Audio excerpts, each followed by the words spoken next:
Proceed na diri sa Kia Sportage, no? Check na to kasa dabit po ang ihang mga oils o fluids o uban pa i-check ani. Unar gyapon ta sa brake and clutch fluid. So ang brake o clutch fluid ani isa ra ilang reservoir kay ang master cylinder sa clutch ani nga sakyanan ay inlet.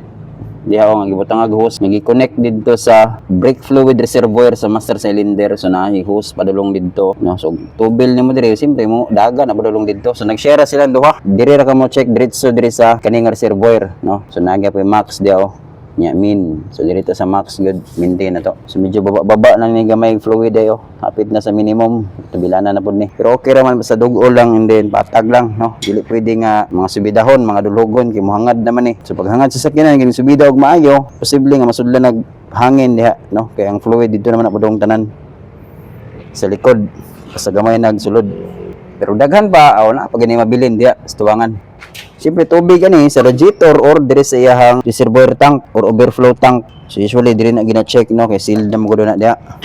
So pwede ra kun po pressure, check po nimo apil diha. Then power steering ani is nakabutang gud sa iyang taklob power steering, so nani leak na ata gamay or nani so nani yabo ani gamay or daot na ni iyang guma diri, okay.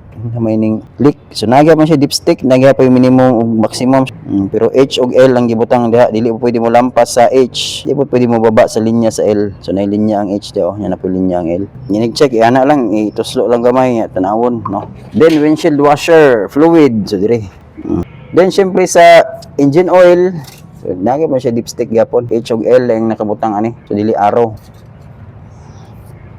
Then 4x4 po din siya, so naa na siya front differential, transfer case, transmission o rear differential.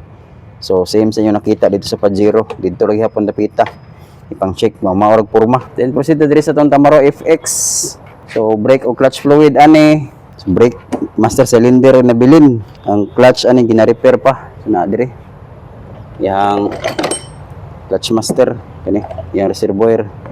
So master cylinder ni sa brake, no, kay na booster nya dako pud taas kumpara nato ning kuano master cylinder sa clutch mubo, di ba? Isa ra mo piston ani, well kini duha na primary ug secondary, kay duha man bigyan supplyan ani, di ba, tumbangan og likod. Balik na nga explanation, pero mas okay para mas masabtan.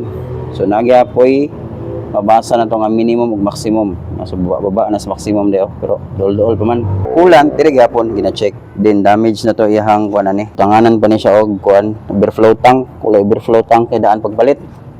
Then iyang oil diri gyapon sa oil dipstick gauge, no. So nagyapoy H ug L ang style ani, dili tong duha ka arrow. Napay ban tuldok dihang gibutang, duha ka tuldok, well kini na L ug F, low ug full. Then proceed sa ubos para makita na to mga oil sa powertrain ani.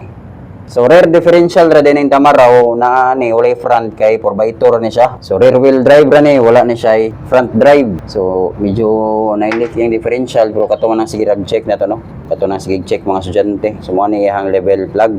So basta ka diha ra gyud dapat sa baba niya tama ang level, no. So basa ni siya kay sige kuot sa mga estudyante mga gani. Sige check paktisan mo pud hugti. Then dito sa iyang transmission, since 4x2 ra ni, wala siya transfer case. Transmission lang gyud diretso paslap ning iyang propeller shaft, transmission output shaft. Na diri skilid ang iyang level plug. So medyo lingin na kay mo man ginakalingawan og check sa una, no. Nya diri sa ubos iyang drain plug.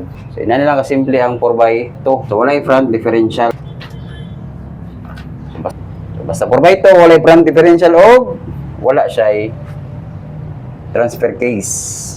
Then ang iyang slave cylinder ani na diha. Wala. So mo connected na siya dito sa master cylinder, di ba? Mani mo push rod ani mo ay matulak ani kining clutch fork.